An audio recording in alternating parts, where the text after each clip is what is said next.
Hey, Steve here. We're in a 2020 Honda Civic Touring. We're going to show you how to reset the maintenance on this. It hasn't gone very far, so again, we're just got push button start. We're just going to push that twice. It doesn't matter if the engine's running or not. We'll just wait for the for this to come up. If it goes automatically to the radio, just hit the home button. We're going to go into settings. Then you're going to go to the vehicle.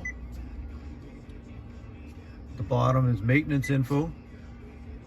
And then this one's at 70%. It's only calling for the oil and filter because it's very low kilometers right now. So you can select the reset items. Now in here you can select if it had more things that it wants done at this time, like the tire rotation, the air filters.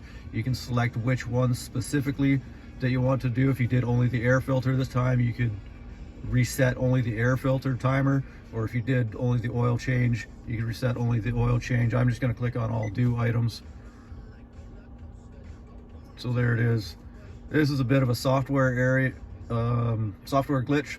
It's coming up with all the codes for some reason, but we already know that it's only wanting the oil change at this point. It's at 70%, but we're going to reset it anyway just for the video.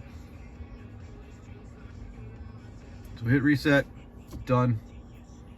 Then you can just hit whatever you want. You hit home, go back to where you were. You can keep hitting the back button, and that's all there is to it. Pretty easy. Thanks for watching, and click subscribe and like to catch this video again, or see new ones.